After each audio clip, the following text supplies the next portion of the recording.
Donc l'éducation thérapeutique et la transition, qu'elle se passe bien, ça c'est deux missions aussi du réseau, du RESRIP. Donc le réseau a mis en place un programme d'éducation thérapeutique justement pour les maladies inflammatoires rhumatismales.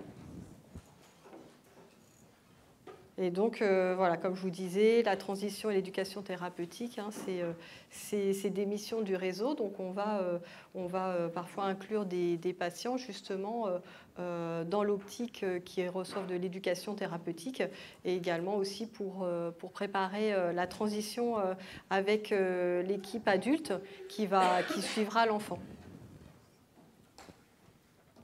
Donc les patients qui vont bénéficier de cette éducation thérapeutique, donc ils ont de l'arthrite juvénile idiopathique, mais aussi peuvent avoir d'autres maladies, des maladies auto-immunes, aussi des maladies auto-inflammatoires. Et donc cet ETP, le programme Mirage, est destiné à des patients qui ont des rhumatismes inflammatoires chroniques. Actuellement, il y a peu de programmes d'éducation thérapeutique qui existent en pédiatrie parce que c'est une activité qui demande beaucoup de temps et souvent un temps qu'on va prendre sur le temps hospitalier. Et en revanche, là, ce programme d'éducation thérapeutique vient du réseau. Donc ça a pu permettre d'avancer rapidement. Et donc il existe aussi des programmes d'éducation thérapeutique en rhumatologie pédiatrique, mais qui sont souvent ciblés sur une seule pathologie. Donc là, dans ce programme d'éducation thérapeutique, ça touche d'autres pathologies que l'arthrite juvénile, même si on verra que la majorité des enfants qui sont pris en charge dans ce programme ont une arthrite juvénile.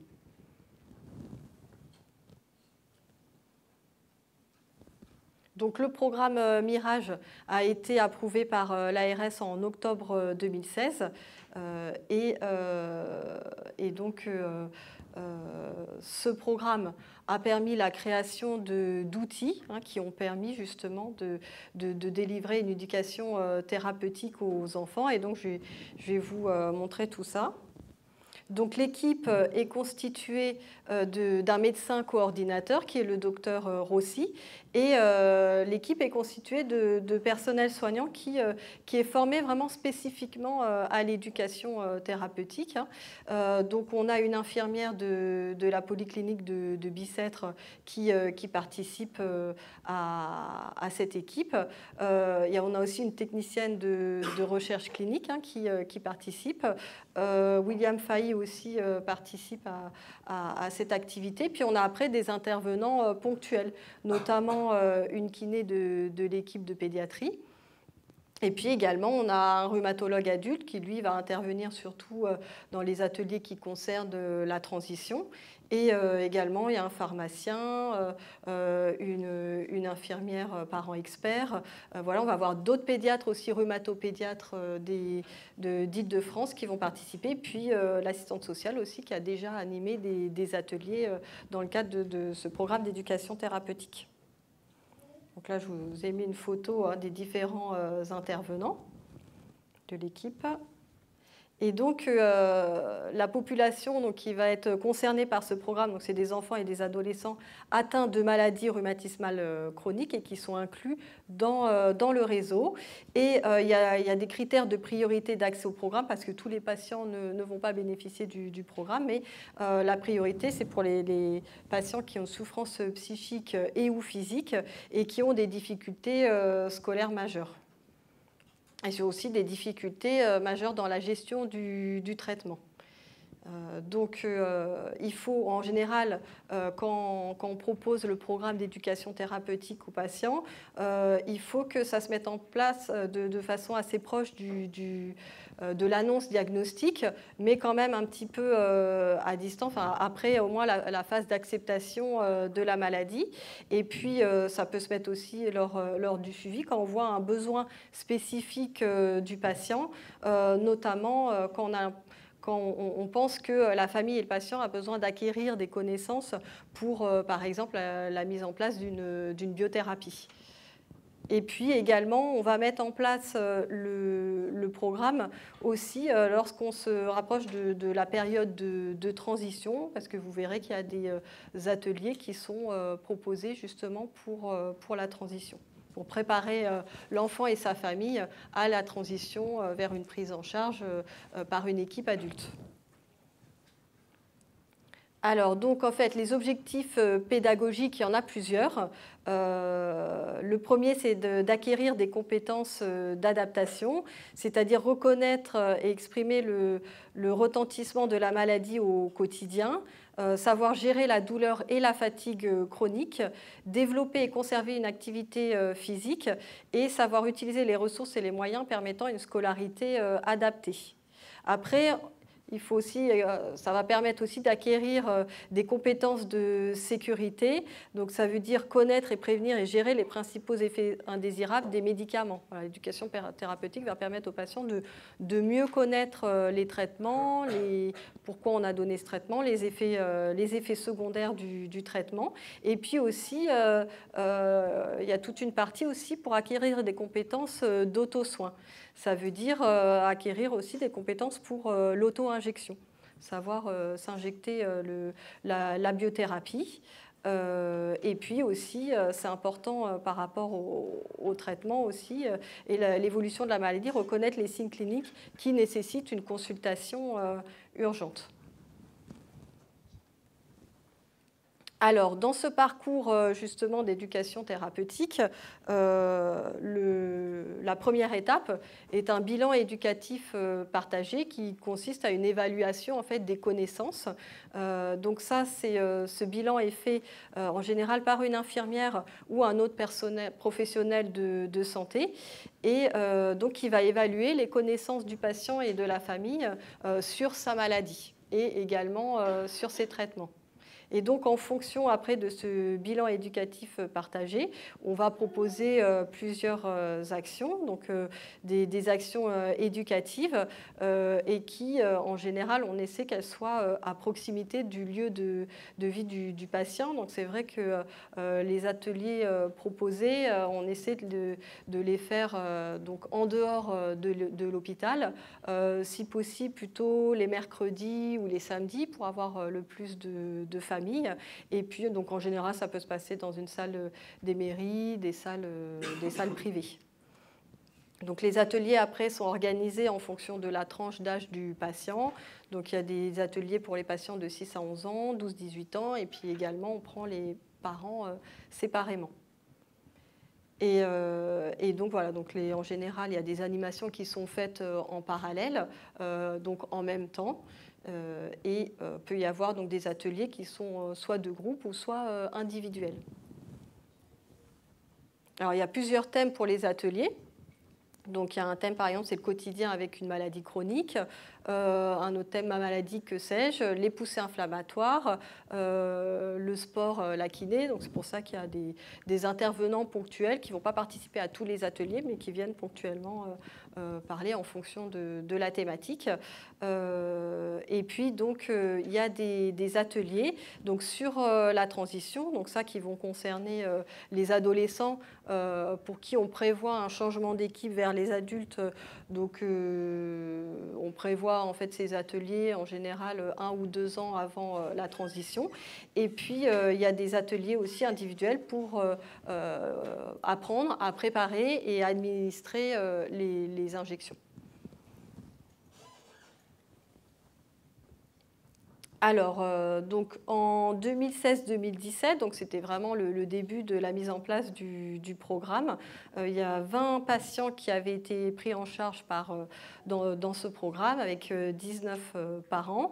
Il y avait 5 ateliers collectifs qui avaient été organisés avec en participation moyenne 4 enfants, 4 adolescents et 12 parents. Donc après, il y a un parcours, plusieurs ateliers qui sont proposés. Et donc, il y avait 9 patients qui avaient effectué tout le programme personnalisé complet. Et puis donc, il y avait aussi eu des ateliers individuels, donc surtout pour l'auto-injection. Il y avait 5 patients qui avaient bénéficié de ces ateliers. Et en 2016-2017, il y avait 2 patients qui avaient participé à l'atelier de transition. Et là, on est en nette augmentation parce que cette année, on a une dizaine de patients qui ont participé à l'atelier de transition. Donc les patients qui ont participé à ces ateliers, en fait pour la plupart quand même avaient une arthrite juvénile idiopathique, il y en avait 14, et il y avait des patients qui avaient un lupus et un patient qui avait une maladie auto-inflammatoire. Alors, pour effectuer cette éducation thérapeutique, en fait, il y a des outils qui ont été créés, notamment un des outils, c'est les cartes de photo-expression. Donc ça, elles ont été créées par le docteur Engen, qui est rhumatopédiatre à Versailles, qui elle aussi a une activité d'éducation thérapeutique. Donc je vais vous expliquer un petit peu le principe. Donc c'est un outil en fait qui permet de faire exprimer et d'échanger les sentiments. Donc on a un groupe d'enfants qui va être rassemblé dans une pièce. On va étaler les cartes, une cinquantaine de photos en fait étalées sur une table. Et sur un thème donné, on leur demande de choisir une photo. Donc chacun va choisir la photo, mais il ne la montre pas au début, il choisit juste le numéro, il y a un numéro sur chaque photo. Et puis quand chacun a choisi sa photo, l'animateur de la séance va demander à l'enfant pourquoi sur ce thème donné il a choisi telle photo. Et donc l'enfant va s'exprimer, en fait, va associer une idée ou une impression par rapport au thème donné. Donc après, l'animateur en général fait un récapitulatif, écrit chaque notion sur une feuille de papier que tout le monde voit. Et ça permet un peu de discuter. Et des fois, on relève des points un peu, des associations un peu négatives par rapport à la thématique. Et ça permet de discuter de ça et aussi de voir comment on pourrait améliorer les choses. Voilà, donc c'est un moyen pour que les enfants finalement s'expriment de façon naturelle sur un sujet donné. Donc par exemple, les sujets concernés, ça va être, on va leur poser la question, quelle est la photo qui correspond au mieux à ta vision de l'avenir? Donc après, en fonction, voilà, vous avez vu le type de photos. Hein. Il y a des photos plus ou moins verdoyantes ou un peu plus grises, on va dire. Donc voilà, ils peuvent s'exprimer comme ça par le moyen de ces photos.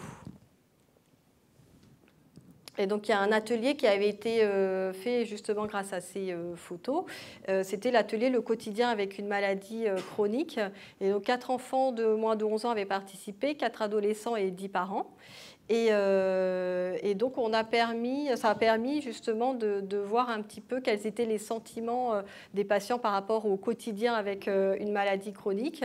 Et ce qui est ressorti, c'est que les enfants avaient des sentiments soit d'incompréhension, de difficulté, de culpabilité, de peur du futur, de catastrophe, de combat, doute, frustration. Donc ça, c'est les éléments, hein, c'est les notions qui sont ressorties de cet atelier.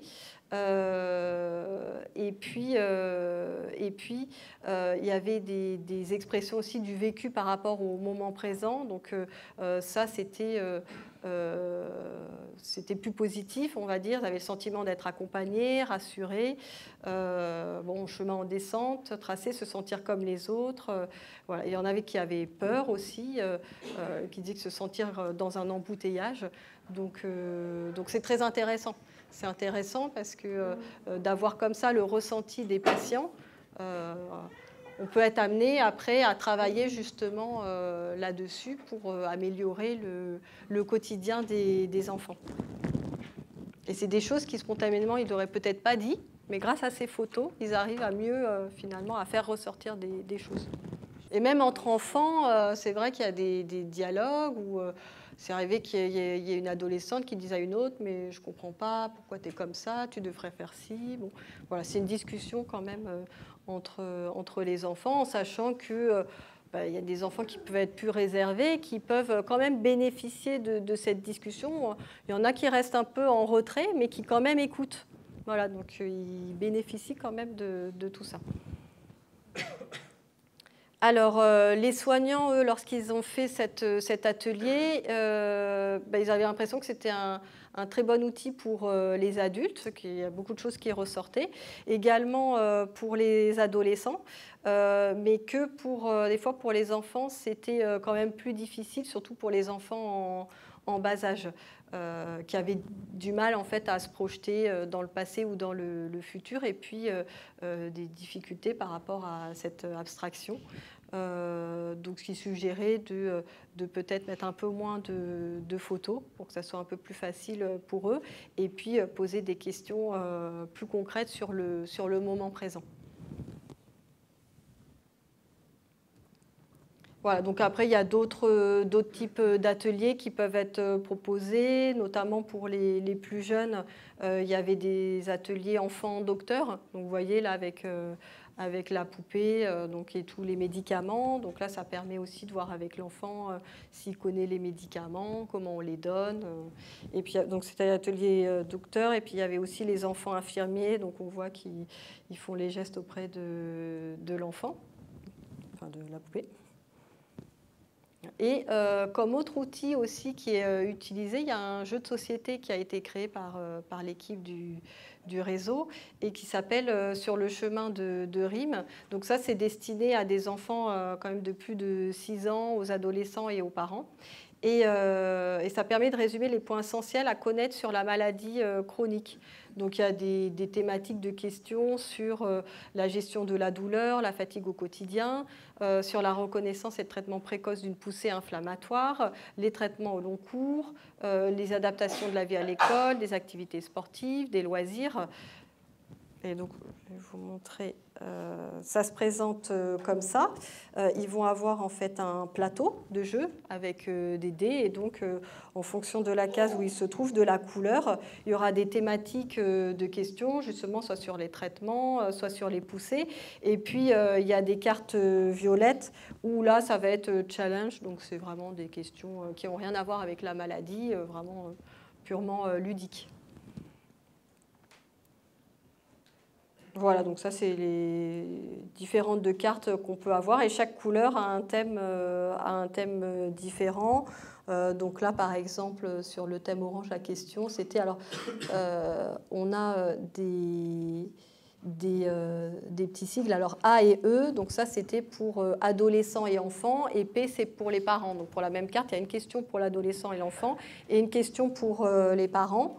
Et des fois, il n'y a pas la même question pour les adolescents ou les enfants. Ça dépend de la question. Et donc, voilà, il y a différentes thématiques. Et vous voyez, là, pour le violet, vraiment une question qui n'a rien à voir avec la maladie. Donc, les participants, ils sont séparés en fait, selon la tranche d'âge. Donc, un groupe d'enfants, adolescents, parents.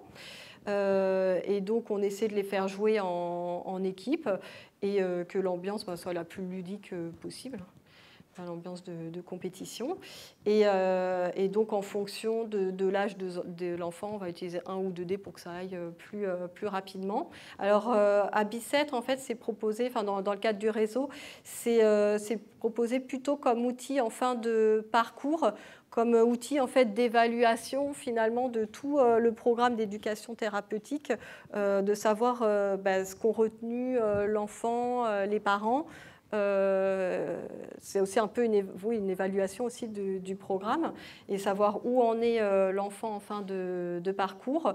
Et il y a certaines équipes qui l'ont utilisé plutôt au début finalement pour savoir un petit peu quel était déjà l'état des connaissances de l'enfant et des parents. Donc là, il y a un atelier qui a été fait avec ce jeu de société. Et donc, il y avait 6 enfants de moins de 11 ans qui avaient participé, 4 adolescents, 14 parents. Et il y avait 7 soignants qui animaient justement ces ateliers. Et ça a duré entre 1h30 et 2h. Et l'ambiance était ludique. En fait, tout le monde était plutôt content de participer à cette activité. Et l'équipe soignante a trouvé qu'il y avait une bonne acquisition des compétences pour quand même la majorité des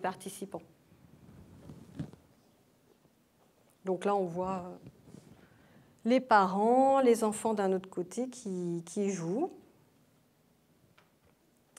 Voilà, et donc dans le cadre des ateliers proposés par le programme Mirage, il y a un atelier qui concerne la transition adolescent-adulte.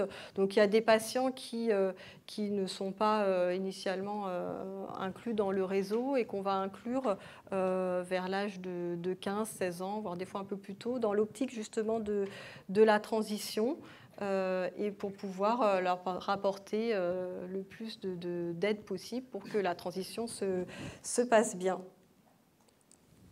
Donc on sait qu'il y a quand même un certain nombre de patients qui ont présenté dans l'enfance une arthrite juvénile qui, à l'âge adulte, vont continuer à avoir soit des symptômes, soit vont avoir vont présenter des symptômes, pas par rapport à une maladie active, mais aussi par rapport à des séquelles de l'arthrite juvénile qu'ils ont eues. Donc il y a des patients qui ont pu présenter un retard de croissance ou pubertaire, d'autres qui ont présenté des troubles de la croissance locale, et donc ils peuvent présenter soit des fois quand c'est une atteinte du genou, par exemple, on peut avoir une inégalité de longueur d'un des membres inférieurs.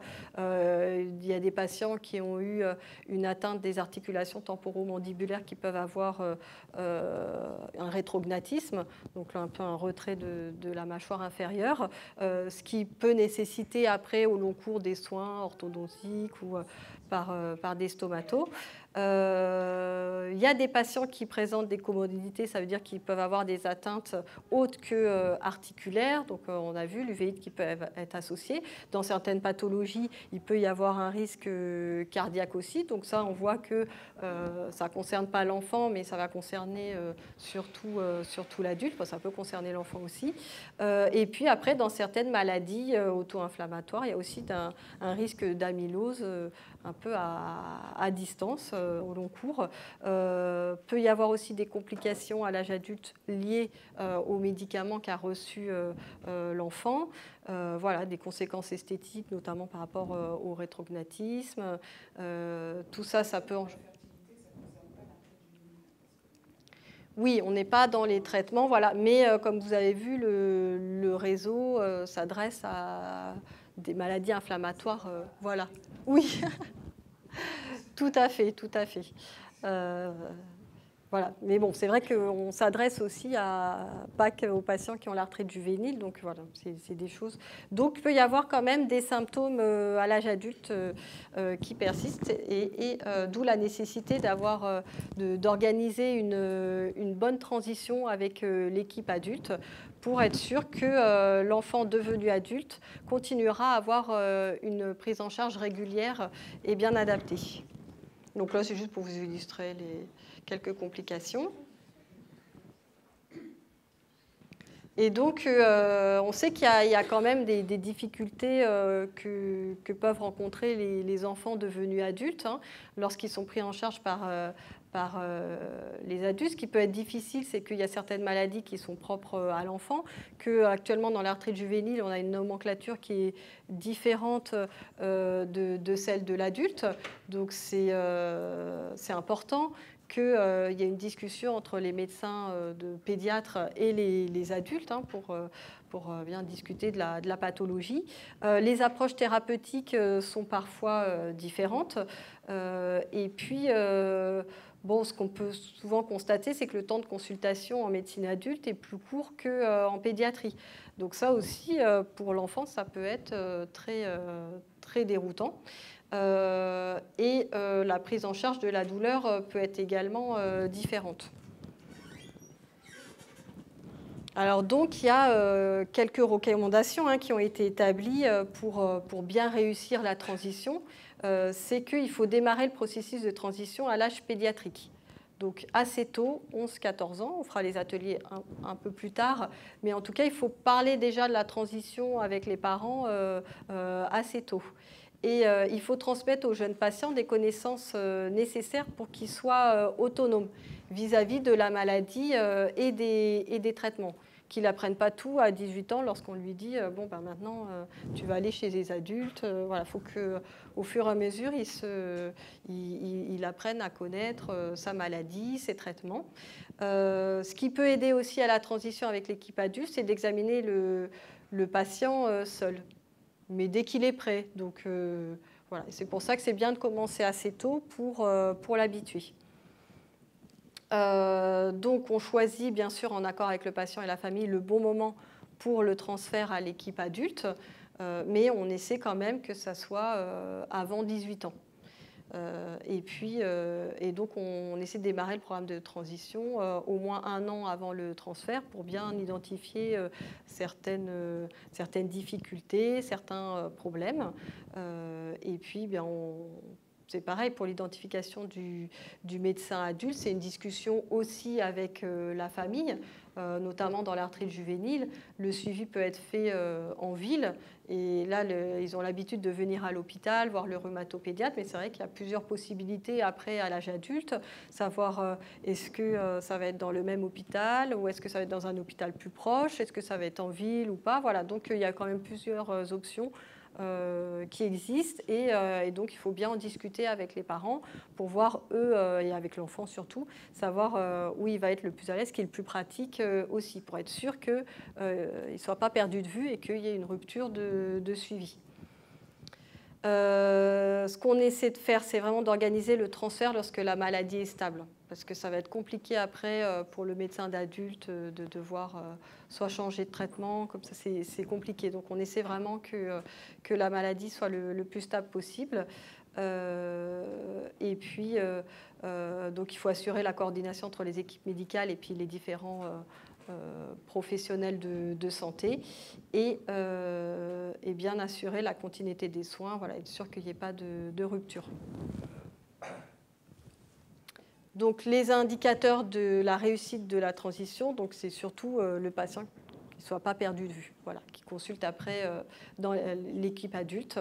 Et donc que le patient se rende bien aux visites prévues chez l'adulte. En général, on organise la première visite chez l'adulte dans les 3 à 6 mois après le transfert. L'idéal, c'est qu'il y ait une satisfaction du patient et des parents et qu'il y ait une autogestion du parent. Et que la maladie, suite à ce transfert, soit bien contrôlée. Ça arrive qu'on voit des patients justement qui ont été transférés. Ça peut être un stress en soi et que ça les déstabilise. Voilà, donc, mais le plus important, c'est qu'ils soient non perdus de vue. Donc là, le rôle du réseau, ça va être d'évaluer aussi la maturité et le degré d'autonomie du patient grâce à un formulaire de transition. Mais même les rhumatopédiatres qui ne font pas partie du réseau vont transmettre le formulaire aux patients pour se rendre compte un peu de la maturité et du degré d'autonomie du patient. C'est le réseau qui va organiser en pratique la transition et puis le suivi du patient. Alors ça, c'est beaucoup en collaboration quand même avec l'équipe adulte. Et puis, donc, le réseau va proposer des ateliers d'éducation thérapeutique, donc soit des séances individuelles ou des séances collectives. Et ce qui était très appréciable, c'est que suite à ces ateliers, en fait, il y a une synthèse qui est faite et qui est transmise au médecin, au pédiatre et à l'adulte qui va suivre après le patient et qui note un peu les difficultés ou les questions que se pose l'enfant et qu'il n'a pas nécessairement abordées lors de la consultation. Donc ça, c'est intéressant parce qu'on a cette synthèse avant la consultation commune avec l'adulte et donc on peut rebondir dessus pendant la consultation et aborder les points un petit peu difficiles. Alors, donc comme je vous disais, il y a plusieurs options quand on transite un patient. Il peut voir un rhumato-adulte après en ville, soit à l'hôpital de proximité, ou alors rester dans l'hôpital où il est suivi. Alors, c'est vrai que comme il y a peu de consultations de rhumatologie pédiatrique, il y a des patients qui consultent souvent dans un hôpital qui est relativement loin. Il y a quand même plus de consultations de rhumatologie adulte, donc on peut essayer de se rapprocher du domicile. Mais c'est vrai que ce qu'on voit, on a l'impression, c'est que les patients souhaitent souvent rester quand même dans le même hôpital. Voilà, c'est un peu l'impression qu'on a, c'est qu'ils sont en confiance avec l'équipe et avec l'hôpital en fait en général. Et donc là, c'est juste pour vous montrer le formulaire de transition et les différentes thématiques qui sont abordées. Donc, on demande s'ils ont des connaissances par rapport à leur maladie, le quotidien avec la maladie, donc c'est bien, comme ça on sait s'il y a des difficultés ou pas. Si on leur demande un peu leur connaissance par rapport au traitement. Également traitement non médicamenteux et s'ils sont un peu informés sur les conséquences de la maladie.